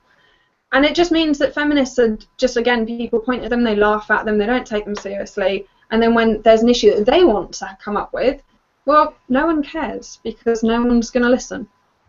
See, that's my thing. When feminists tell me that I should care about female genital mutilation, right? Oh, you should care. Why do you hate women? Blah, blah, blah. I said, well, I don't care because you don't give a shit about men. Well, it's cleaner for men. No, it's not. It's really not. Otherwise, no woman would have sex with an uncircumcised guy, and that's fucking ridiculous. I think there's a lot of myths that that people bring up. I need to do some research on this. I haven't had time. I've been reading loads of other stuff, like all these statistics. But there are an awful lot of myths surrounding male victims of rape, of female rape particularly. So I think that is something I'm going to be writing about and bringing up on the Ega Feminist blog on their website, because as you just said, there's all these excuses. Oh, well, it's different for men and women. It doesn't matter. If men should have the capacity to get equal justice, and women should have equal responsibility. It doesn't matter how many of them. It doesn't matter if it's different in most cases. If even one woman rapes a man and he wants to have her done for rape, he should be able to. You're going to tell me that this will never happen, has never happened, and never happens? I'm sorry, that's bull. The law needs to change. I had a very interesting conversation with a person last night. Maybe this should be my tweet of the week. Maybe it should. I don't know. But the person I was talking to about 20 hours ago has the Twitter account Hannah Wallen. Oh, yeah. Yeah, I was talking directly to Hannah Wallen, and I didn't even realize it at first. I'm like, I recognize that name somewhere. It's the Twitter account is at @1IOR. Yeah, it looks like Onesian, but it's not Onesian. Yeah, I guess. And then I'm like, oh shit, editor of the Honey Badger Brigade. I'm like, holy shit. And contributor at A Voice for Men. I'm like, oh my god, I know who this is. And she's given me all this advice of websites that I should go to for dealing with, because I mentioned that I was going to be doing a show on males being raped. And I wasn't following her. I already follow the Honey Badger, Alison Keenan, and I follow Karen Strawn, and I get like, and Dr. Random Cam, and I get like 6 of the exact same like posts over and over again, because they have that kind of automated. So I stopped following something, because I mean, if I see one from Girl Writes What, I'm going to see the same one from Allison Tiemann, and Allison Tiemann runs Honey Badger Brigade, so that's going to pop up another one. So I'm already following multiple accounts, but she said she posted this this picture that says, according to reports on thehindu.com, between July 30 and August 1st, 2014, 65% of the sexual assault complaints registered with the court by police in Delhi in 2013 turned out to be false reports. 40% were consensual sex reported by parents who did not want their kids to run off together. And another 25% were women responding to breach of promise to marry. Another 20% of cases were closed because the accuser did not follow through, turned hostile, or confessed falsely accusing. Of the cases heard, only 15% merited a trial. The rest were brought to trial because legal action can be brought against police if they do not register a case. It took more than evidence of consent for police to fail to register a case in response to a complaint. The female population of Delhi, by the 2011 census, is 7,800,615. In 2013, police received 1,636 complaints and registered 583. That is one complaint per about 5,000 women / girls, which is 0.02%. Does that include, because one woman might make multiple complaints, so it might be one woman making 5 complaints as opposed to 5 different women? Okay, to support the claim that Western culture tolerates sexual violence against women, feminists cite an area where the number indicates a victim rate of 1 in 48,000. 2 0.001% and a 65 to 80% false rate among accusations. I do not know, honestly. But there's a video of an Indian woman, right? It's about 20 minutes long. That's also going to be in the down below. And she gave me a whole bunch of sites. ToySoldier.wordpress, right? A sad day for male rape victims in India, right? So all this will be in the down below. Every link she gave me, half of which I already knew because I watched the Honey Badgers. And I said so much, and I nearly shit my pants yesterday because Hannah Wallen followed me on Twitter. Yeah, she's pretty social. She's good. So I thought I'm like, somebody noticed me. Really quickly. I heard in India they actually did try and change the rape laws to be gender neutral, and there was a large number of feminists who stopped it from happening. They petitioned against it, and I think that's absolutely vile.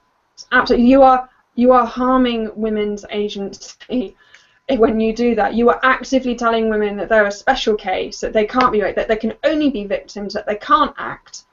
Absolutely vile. This is what people don't recognize about radical feminism, and I'll try to be fair to feminists by prefacing and acknowledging that these are radical feminists, but it's not like ISIS. First off, I would argue that radical feminism is being taught and swallowed by a lot of people, and also that radical feminists are much more connected to people in positions of power, to people in government, to money, and they often block and subvert attempts to change or balance funding of male shelters or let's say equal custody or presumption of equal custody. I strongly disagree. I saw a report on the internet. I don't remember if it was from Twitter or a news source. I forget where. Well, it's definitely a news source, but I don't remember what initially followed me to this report. But a woman was killed, a reporter, because she tried to report that I think it was the Hungarian government had her killed because she was reporting that they were letting ISIS into this other country through their country with like fake logos on the side of their Jeeps, right? I think it's like GWO or something like that. I'll have to find this story. I mean, obviously, I can't be taking any grain of salt seriously until I do. I'll try to find it down below, but Okay. ISIS has connections to high-powered leaders too. Okay, fair enough. Sorry, I didn't really mean to talk about ISIS. I just mean, like, I'm not... the difference, I guess I was... And I don't know, maybe I'm just totally ignorant. I'm not super versed in ISIS, but, like, the patriarchy, the very essence of the idea of patriarchy is radical feminism.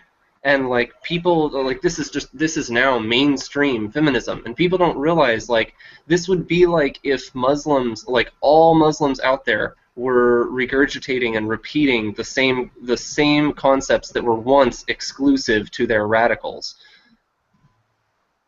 Sorry. Okay, so I'm tangenting. I wanted to share something really quickly to anyone who is watching us who does care about male rape victims. Presuming that this would be probably an MRA-leaning person, but could also be a feminist or just someone completely uninvolved in the divide here. But Slate.com did a pretty good... One second here. Slate did a pretty good article about male rape, especially male victims of women. And if you Google when men are raped with Slate, you will get this. And it has a pretty good summary and description of what we've covered in terms of the, right here, the 2010 NISVS and the made to penetrate versus rape claims and why this is relevant. It's a pretty balanced article. This is not like a voice, and I'm not criticizing a voice for men, but this is not easily discountable as some MRA shill site. If you are looking for an article or a resource that you can share with feminists or other people who care about rape and consent and rape law, this is, I think, a good resource. It's hard to find people who are discussing this issue who aren't a voice for men, and unfortunately, when you link to them, your credibility just takes this hit, whether it's deserved or not. I'm linking one of their stories in the down below that Hannah had gotten me. But I will say this: a voice for men is biased. Now, just because they're biased doesn't make them wrong. But when a feminist leads me to a feminist source where they're going to be biased, I'm not going to trust it, right? Because that's the fox guarding the hen house, right? Now, well, I think the same. I understand that a lot of feminists, right, don't want to listen to a voice for man because they think that it's misogynistic and that they're biased and that they're going to be just as dishonest with their information as I would think a feminist site would be for feminists, like Mary Koss. So when they quote Mary Koss, I'm saying you don't know what you're talking about because look how much she clearly hates men, right? She's saying that men can't be real rape victims. Well, that's bullshit. I know. I've talked to women who told me that when they were girls, they were raped by older girls, right? Oh, yeah. I've talked to men who were raped by women, right? I've talked to these people. And if you are a male who's been raped by a female, or if you're a female who's been raped by another female, because people don't believe you and say, oh, a woman did something horrible, right? They don't believe you. They think, oh, the men is bad, the women are good, because that's what feminists keep telling us in every single fucking TV show since, like, the last 30 or 40 fucking years. And I'm sick of this shit. I am not a bad person just because I have a penis, right? And I'm sick and tired. I'm sick and tired of being told as a woman that I have no impact and agency and being systematically told that I can do no wrong and that I have no responsibility. I am just as sick of that from a woman's perspective.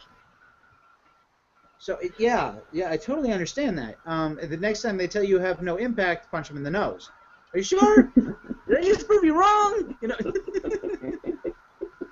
Your nose is totally not bleeding. That was the patriarchy. A man made me do it. I don't think they'd let me get away with that one when they took it to court. So yeah. So I'm going to post all these things. So I understand that like you need an unbiased source a lot of the times, so that people are more likely to trust it. Now, if you say a source is wrong because it's from a source from Voice for Men, that's called a genetic fallacy, right? I don't like the source, therefore their information is wrong. That's bullshit. This is why I do. Sorry, I do try and use sources from official government sites. So I do tend to use national statistics, the government's websites and things. I do try and use those to try and address some of this bias. There's a problem with that, Blaise. Mary Koss did.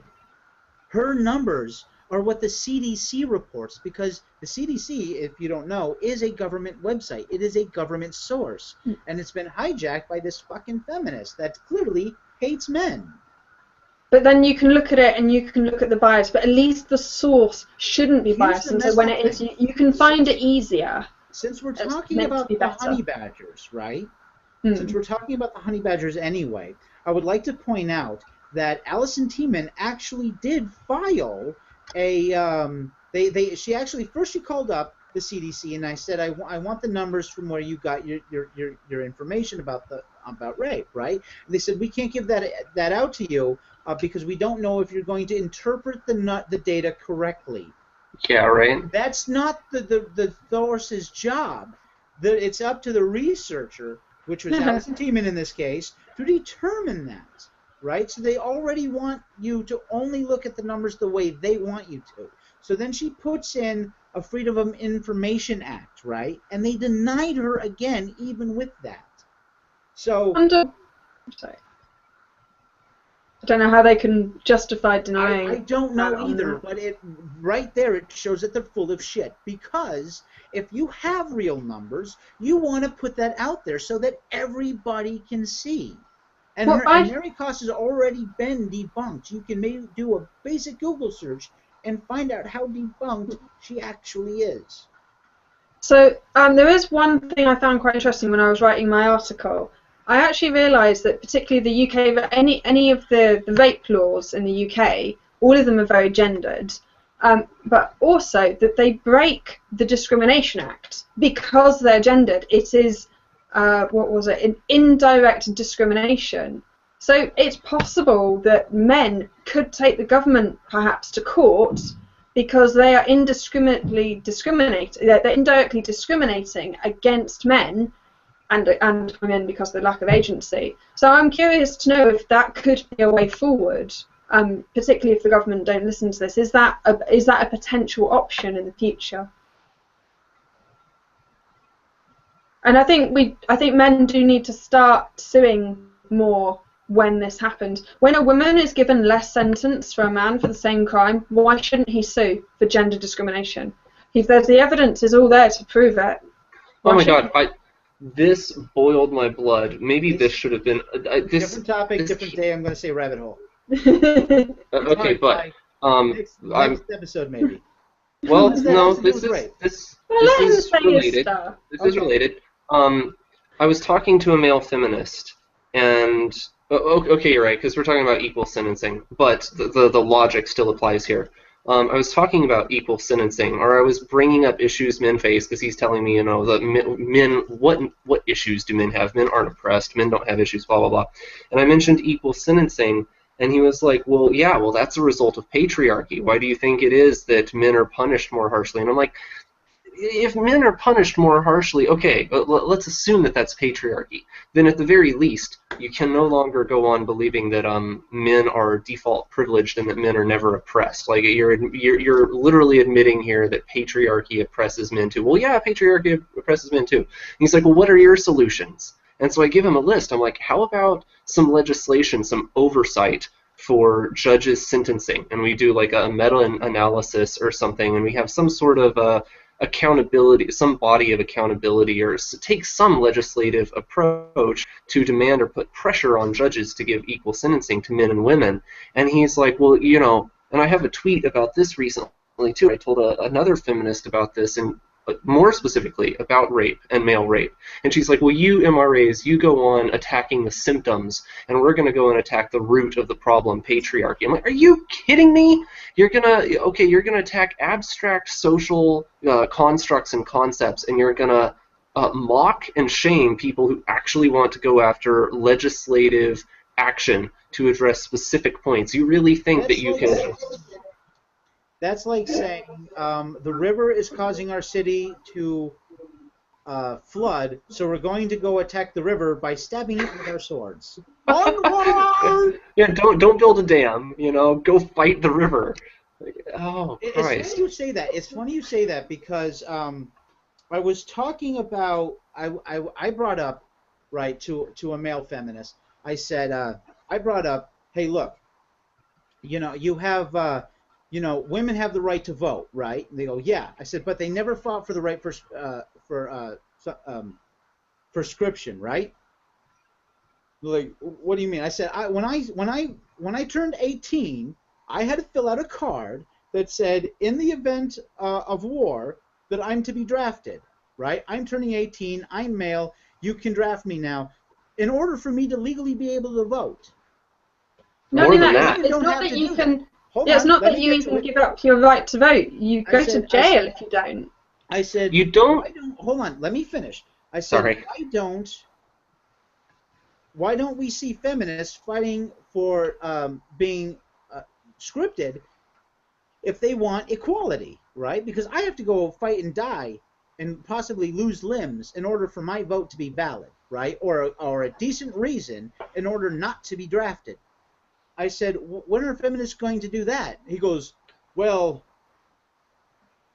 you don't worry about it, and I'm not going to worry about it until it actually happens. I said, you're fucking stupid. Do you wait for your town to start flooding before you put up levees, or do you put levees up in case you fucking flood? You put the levees up first, because by the time your city starts flooding, it's already too late to put up the goddamn levees. It's worth noting that someone, I don't know if it's feminist or not, but I did read something about this about a month ago. This is being addressed. They are actually pushing for women to be conscripted into the draft. Yep. And I read one of my friends who's in the military.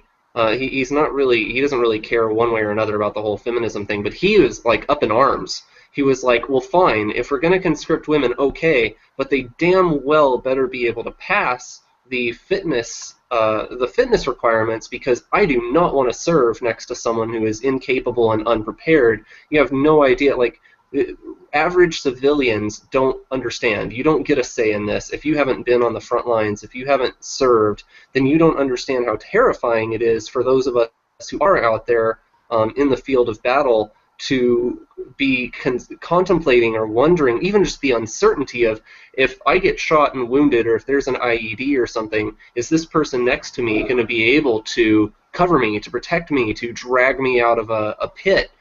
And to be fair, that's not a gendered issue. If you're going to draft any man, they still need to pass those tests.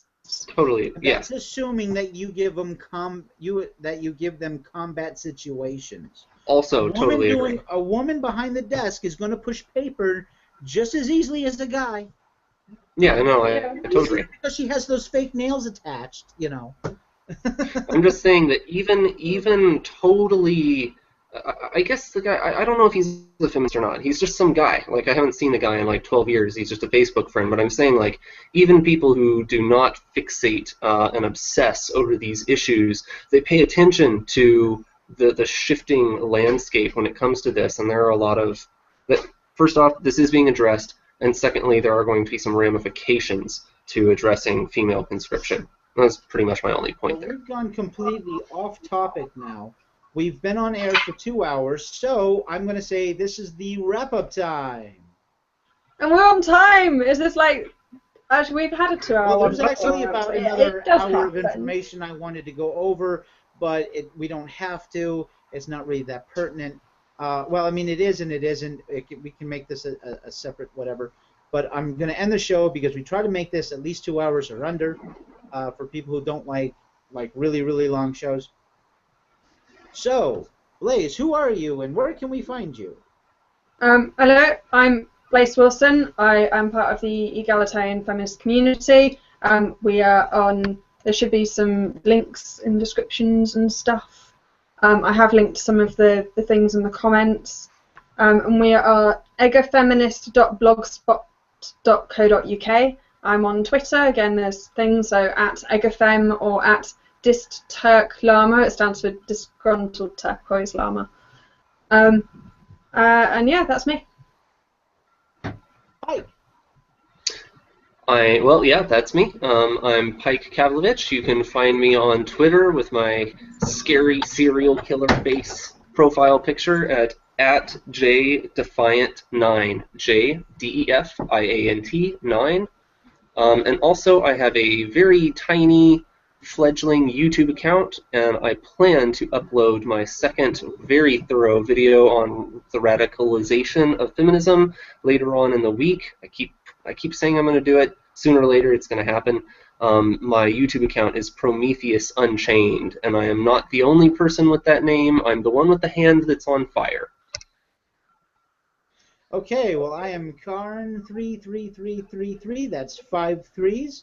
If you're watching this video, chances are you're already at my YouTube channel. So that's my YouTube, but it's also my Twitter handle as well. If you see the name God's Third Testicle, that's mostly to, make fun of creationists when they want creation taught in schools. And my favorite creation story is the one where God jerks off and the universe starts existing from that. So you might see me tweet that I'm responsible for a third of the material in the universe. Okay. So also we have a Patreon account, which will be linked in the down below. But again, it's with my name, Karn33333. Again, that's still 5 3s. At Patreon. So everything will be in the down below. All our links, all our information, all our scientific backing information. It will be in the down below. The picture you saw on the screen, I try to look for that online. I'm having a little trouble, but I will find it. It will go in the down below. If not, I'll make a website for it so you can see that picture. And have a good day. So, bye-bye, everyone.